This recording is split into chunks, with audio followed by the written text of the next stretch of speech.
Thank you, everybody. Very excited to be here talking about what is honestly my favorite topic with some very good friends and colleagues, and hopefully a new one with Raef here.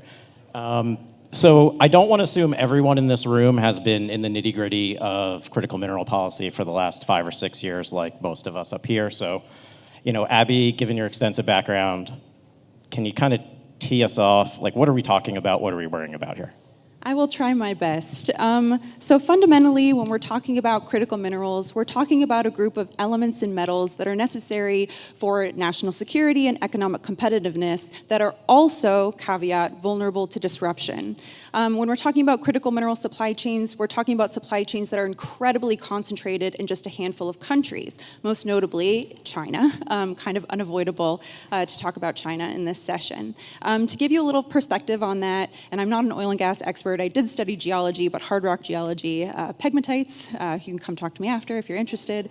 But in the oil market, the US is the top producer, and the last time I checked, I think we had about 14% of the global market. But when you're talking about some of these critical mineral supply chains, for example, cobalt, the DRC has upwards of 70% of that whole market. And commodity by commodity, you can get up to 100% control for those markets. Critical minerals, so in the United States, we have around 3 different lists for critical minerals, but for the most part, people often refer to the US Geological Survey's critical minerals list, which lists about 50. Of those 50, we are 100% import reliant for around 12, and of those 12, China is a top producer for 10 of them. They're a top producer, and their dominance doesn't only come from their ability to produce the mineral, but also their ability to refine the mineral. So Peter knows I've said in the past, you can't simply take a rock and put it into a Tesla. You can't do that for a chip or anything else that you need these critical minerals and materials for either. F-35, the list goes on. You need to transform it into something that can be used. And so when you're talking about that midstream, the ability to turn these rocks into something usable, China well surpasses the rest of the world to do that. Why is that? Why don't we refine in the United States? Is it because it's expensive, it's also dirty, and also it's very difficult to make money off of it. Why? Because these minerals and materials are often mined as byproducts and co-products. They're not the big money makers, base metals that you're actually mining for and going after. You have to spend extra money to get these things out of your matrix, out of your flow. And to incentivize somebody to do that, they have to be able to sell that to somebody, but they're incredibly low volume. So people often talk about China's dominance because of the processing choke point, but I actually think it's more to do with their demand. Excellent. Thank you for kicking us off. And I'd be remiss if I didn't note on the oil front, right? Like, we're talking 14 million barrels a day as well, and the volumes for some of these other things that you hear on the Chinese, export ban list are 33 tons per year of demand in the United States. So, dump trucks worth. But Arnab, a lot of your work's been on markets, and I think it would be helpful to hear what got Employ America and yourself specifically looking at this commodity sector, and how does that even tie into this broader question of what Employ America does? Yeah, so thank you, and thanks everyone. It seems like this has been a really great event. We started our work in commodity market stabilization in oil. It's a sector that obviously has a lot of macroeconomic significance. We're a macroeconomic focused organization, but given the role of critical minerals, including ones like copper, potentially that are not on the USGS list, but are on other lists. Given their increasing role in the economy, we saw during COVID how minor, small bottlenecks can turn into inflationary pressure across the economy, essentially. And so we really started to think about what resilience looked like in these sectors, what it meant to kind of decouple from China in this space. And the thing we really started to examine and study is what the market looked like, and specifically what the market infrastructure looked like. How did it come to be that China really dominated these markets? Because, in the past, especially given where exchanges were in London and Chicago Mercantile Exchange, NYMEX, a lot of that trade was still done through U.S. exchanges and Western, allied exchanges. But after 2008, largely because of some well-intentioned regulatory changes, things like Dodd-Frank, Basel III, we saw just like a wave of liquidity, investment essentially, leave the metals markets in the West. And China really pounced on that. Like they explicitly set up new contracts, new exchanges. They set up the Bateau rare earths metal exchange specifically with the purpose of controlling more of the pricing infrastructure. And this, that was like a 10-year strategy that has led us to where we are now, which is both they control the production side, at the mining level. Abby mentioned, the mines in DRC, for example. A lot of those are owned by China and Chinese state-owned enterprises or state-affiliated enterprises. And that's really important.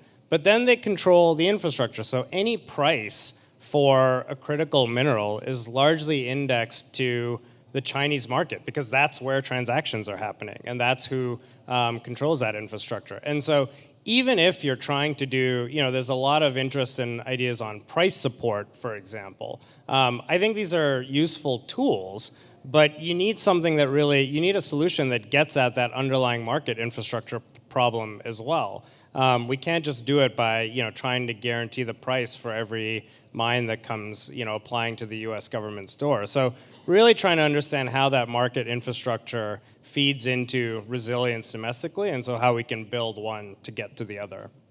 Thank you. So Raef, coming to you, Lilac Solutions, lithium focused, direct lithium extraction. I'll let you explain that to the group. But so you have a project in the Great Salt Lake you're trying to stand up, and that's all the normal project finance, building it to this commodity market issue. And then I think at the same time, you're trying to deploy what we've been talking about backstage, right, as the one of the American superpowers, tech development, getting ahead of the curve there. So I'd like you to speak a little bit about how the tech side is helping us, but then also, the challenges you're still facing with this market environment. Yeah, thanks. Okay, so Lilac Solutions has a proprietary direct lithium extraction technology using ion exchange. Ion exchange has been around for a long time. It's pretty simple. The magic we have is the beads that go in that ion exchange system. They have a propensity or a selectivity for lithium. When we flow water or brine from the ground or from a lake that's got lithium in it, across those beads, very, very effective at absorbing lithium. We think of ourselves as having the next generation of direct lithium extraction. And the bottom line is, and a little bit of context here, the global market for lithium this year is probably likely to consume 1.4 million tonnes. Not a very large amount. We produce about 3,500 tonnes in the US. Everything else is imported. Our project on the Great Salt Lake, our first phase will be 5,000 tonnes, so we're effectively going to double US supply. Pretty excited about that. But here's the bottom line. With using our technology, you can extract, and there's actually plenty of lithium reserves right through the US and other places. The problem is that they are low grade and difficult to process.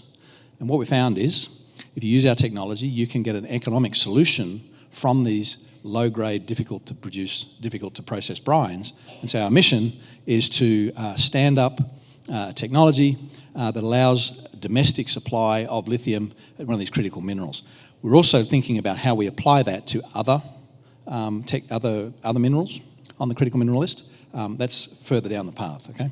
So, direct lithium extraction using these beads that are very selective for lithium.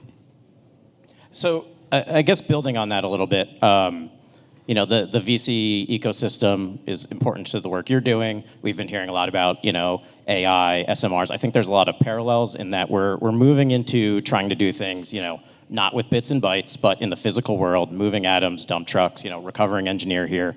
And we've been talking a lot about permitting, which, several of us up here have, I think, shed some tears and some blood trying to do permitting reform. And just want to put it out to the group, we've been talking a little bit about market and tech challenges. We haven't really talked about permitting. If permitting was solved tomorrow, does that solve the problem? And I'll throw that out to the group. If I could build a smelter tomorrow, if I had FID, do we win the race? Is that enough? I mean, I'm happy to start. Yeah, big fan of permitting reform. We need to do it. It's really important. But I think there's a couple things to be sure to make sure we're keeping clear. One is that this is a very dirty business, and it has been, and China dominates it with very dirty processes, and we don't want to import that. So just competing on cost in that basis is not something that would be ideal.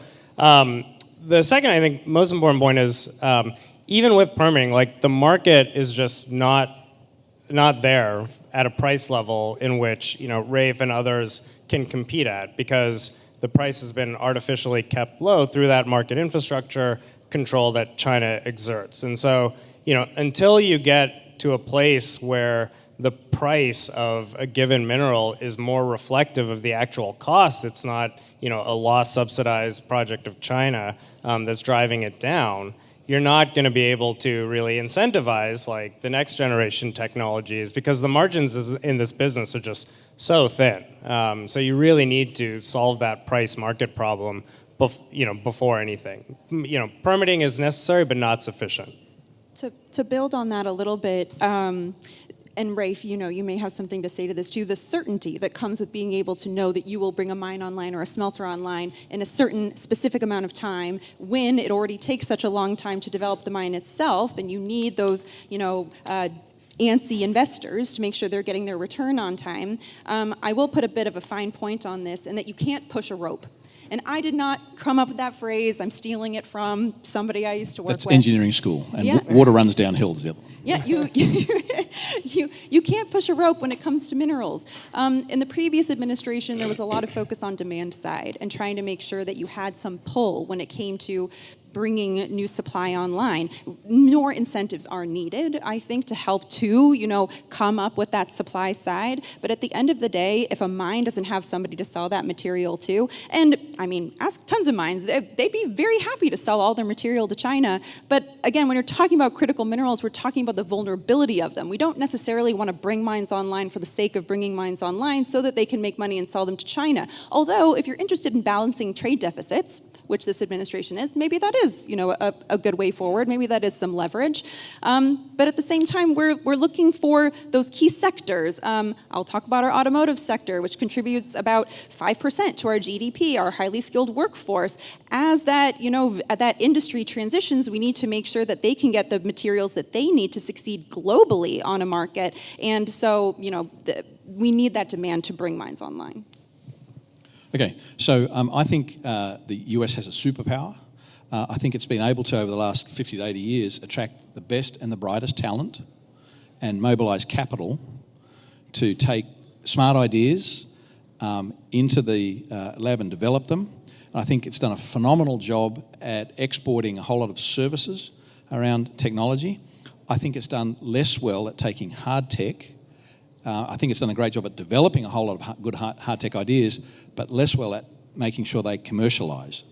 Part of the reason is the Chinese have a track record of observing when capital is forming in the States and then doing their level best to dump product on the market to keep it at a price below where capital would develop it. I mean, we've seen that in graphite, rare earths, there's a long list of it.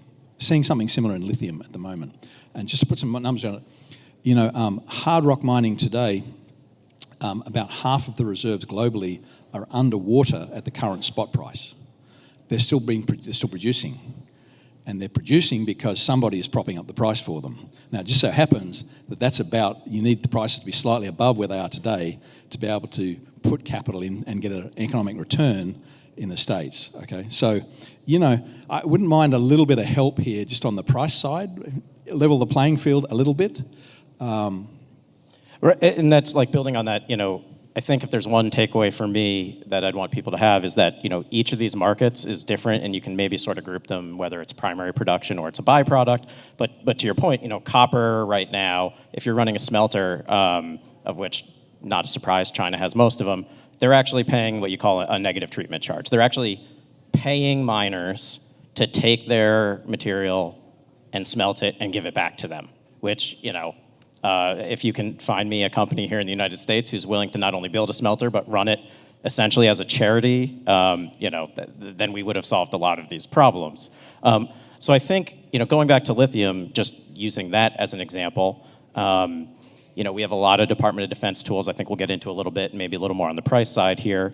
But if we look at lithium, is defense demand enough? And then, if not, we've got this sort of chicken and egg, possibly chicken and egg, depending on if you separate the processing and the manufacturing demand side.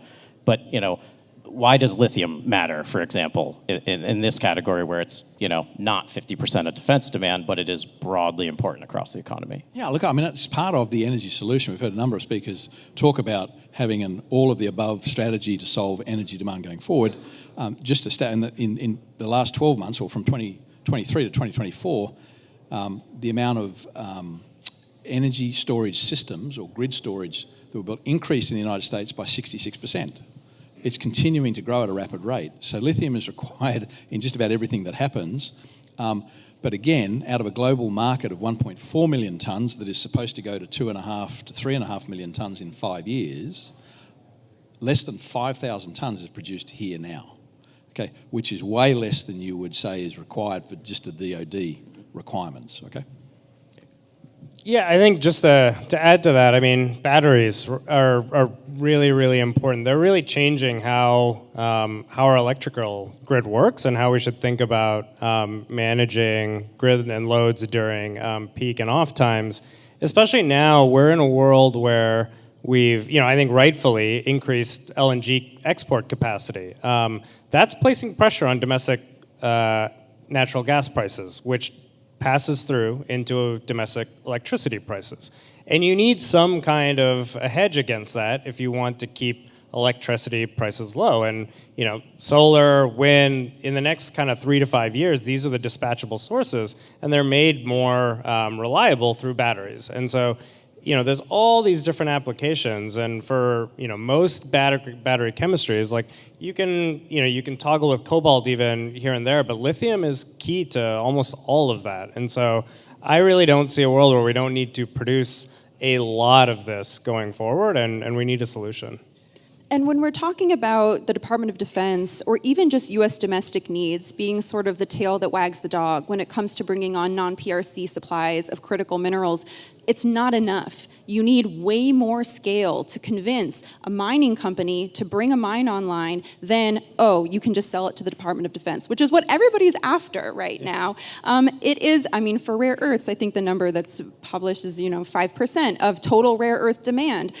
China requires around 200,000 tons per annum of neodymium iron boron magnets, which is way more than the DoD needs. So in order to make sure that you can get these materials, and also I would say in a wartime footing where you need to ramp quickly, you need to make sure that the DoD is not just going to stand up one mine, which is a strategic target probably, by the way, too, to bring something online, and then maybe by the time it has enough in its stockpile, tell them to, can you guys just pause a second? We actually don't want to spend more room to pile up rocks just over here, and it's incredibly expensive to pause and fallow a mine. And then, by the way, somebody just attacked, and now we need to ramp up that production again, and how much longer does that take? They need to be able to pull from a robust commercial sector when they need it now, and they need more than one source to do that. So while it is important, given export bans and export restrictions and things, there are some winners that can be picked with DoD money to solve a problem, and I wouldn't even call it now, because as we know, it takes time to bring these facilities online.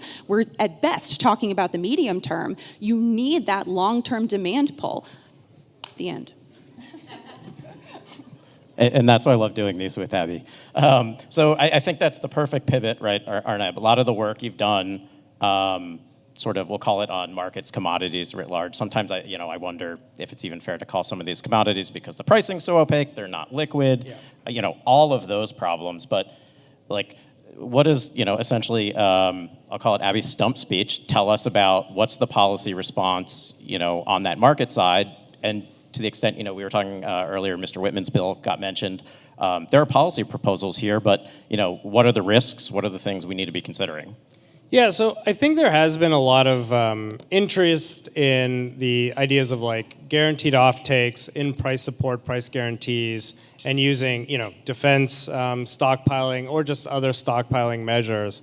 I think these are all useful tools in certain circumstances, but I think as I mentioned earlier, we need to kind of take a market formation, market building approach to this and think about what are the gaps that have led to the lack of this market, and can we deploy capital strategically to help build the market for these? And I think to hopefully reiterate what Abby is saying, like, this can't just be a government-only solution. Like, we need demand that is like organic and sustained over time to build this industrial pace.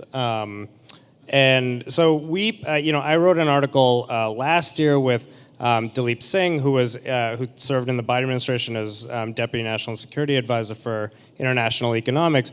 We wrote an article where we advocated to establish something called a Strategic Resilience Reserve. So this would be akin to the Strategic Petroleum Reserve, but with a toolkit that could essentially deploy the right authority, the right tool for the right situation. And in some cases that might mean, supporting a market maker and intermediary with liquidity with leverage so that they can then bring liquidity to the market, but take, a competitive approach and not just be subsidizing loss-making mines. In other situations, it might be an offtake contract, but it would really be a situation-by-situation analysis.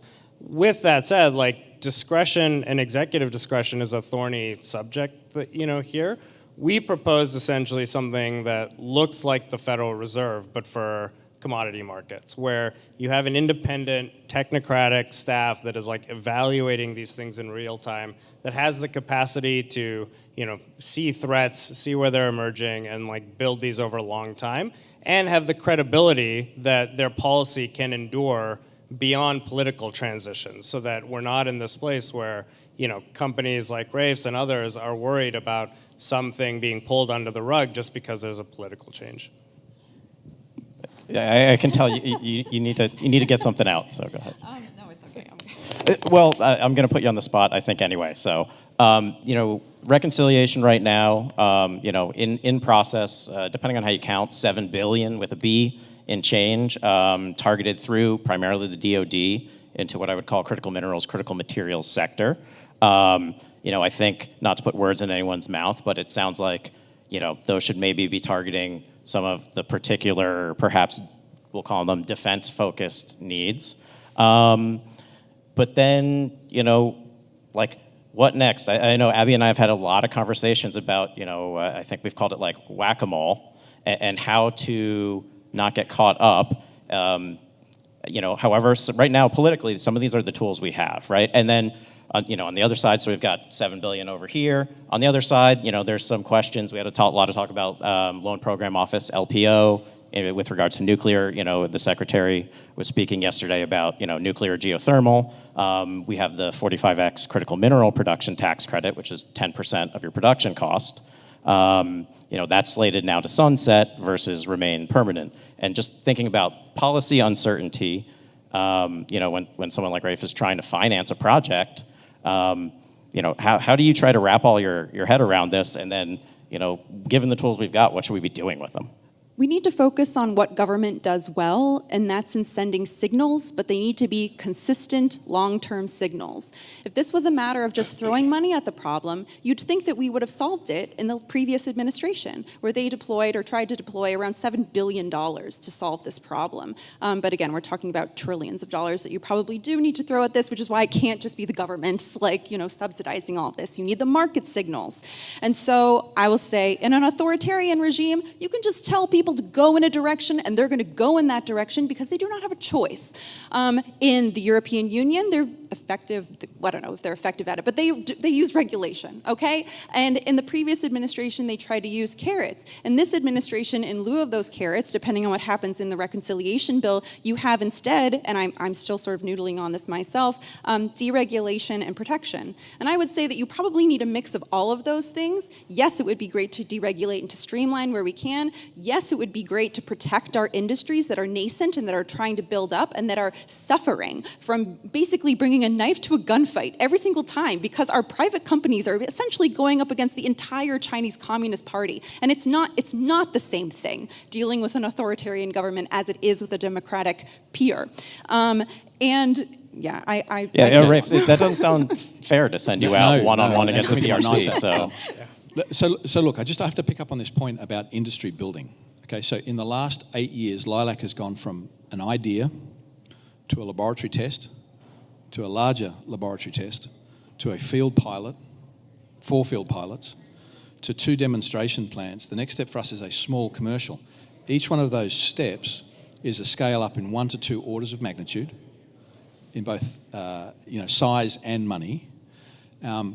If you get to, so from a small scale commercial facility, we need to get to a large scale commercial facility. We're not going to compete with the rest of the world if all we're doing is copying what they do. We have to focus on new and better technologies. Just to illustrate this is an important point.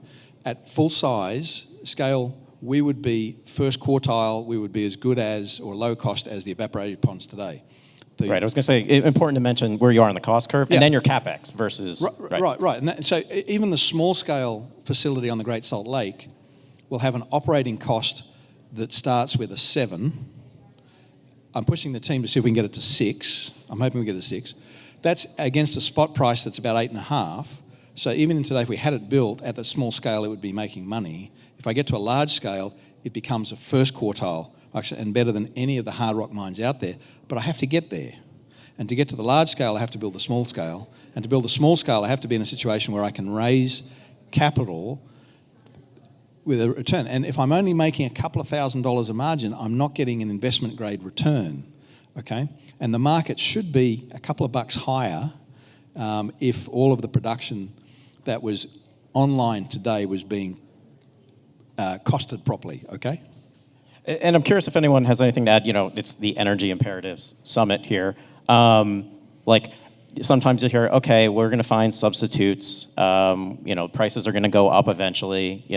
Outside of this national security imperative, why not just wait till prices come up? And then the financiers are banging down your door to jump on this. I have a short period of time to get this done, right? There's limited money available. There's a window. We need to take advantage of that window, okay? If I can get this next step done, I can get the others. We've got a domestic supply. We've taken one critical mineral off the list that we are dependent on China for. Right, and then if you think downstream into manufacturing, now there's someone, several of the projects underway do have offtake agreements, but this lets someone else now have an offtake that they know is domestic, secure, and actually going to show up, not subject to export controls. That's right. So, we're getting shorter on time. We've had a lot of doom and gloom. I think it's important that we kind of come away with, what is a big takeaway, the big takeaway, if I'm going to be unfair, and what in this conversation is giving you hope for, just the West broadly, but, the U.S., we'll say somewhere between, retaking the field or getting back in the game and winning. Critical minerals is an incredibly bipartisan issue. It's a, probably sort of platitude that everybody's heard at this point, but if you just take a look around the room, everything you see was either mined or grown. And so it's basically important to everybody in some shape or fashion. So that gives me hope, and also just the fact that there was a lot of traction and a lot of movement still on working together with allies to get this done. Arnab. I think my big takeaway probably would be these are just incredibly complex markets, and complex physical problems and complex chemistry problems, and for the last 100 years, the market has been pretty good at solving a lot of that complexity and doing a lot of the risk intermediation. And I think we need to get back to that. We don't have that now because of what I mentioned earlier about what's happened with China. Just to take one example, we're talking a lot about rare earths. You can't have a specific rare earth strategy. These things are kind of mined as a group, and the market for one, like lanthanum, will be down. That impacts the entire mine's value proposition. And so we need to take a pretty sophisticated approach to that, and think about how these markets interact with each other and the complexity, and find ways to get the private sector going here. So that would be kind of my big takeaway to leave with you. And then I think on a point of optimism, Abby mentioned the bipartisan consensus. That consensus also goes towards that we can't just do what we've been doing in the past. We can't rely on the private sector only. The federal government does need to play a role here in coordinating and providing capital. So I think we just need to figure out how to leverage that in a way that can get the 50+1 or whatever we need to bring good policy ideas across the finish line. No, I think both of you got some points I agree with entirely. Again, the United States superpower has been getting the best and brightest from around the world, letting them come here, work on difficult problems, finding the capital to develop those. And so we just need to work out how to keep that going. And I think it's appropriate to quote Winston Churchill here. I'm optimistic. He said that, the Americans can always be trusted to do the right thing once they've exhausted all other possibilities. So I think on that note, I'd like to thank our panelists and thank everyone for listening to us talk about our favorite topic, critical minerals, for a bit.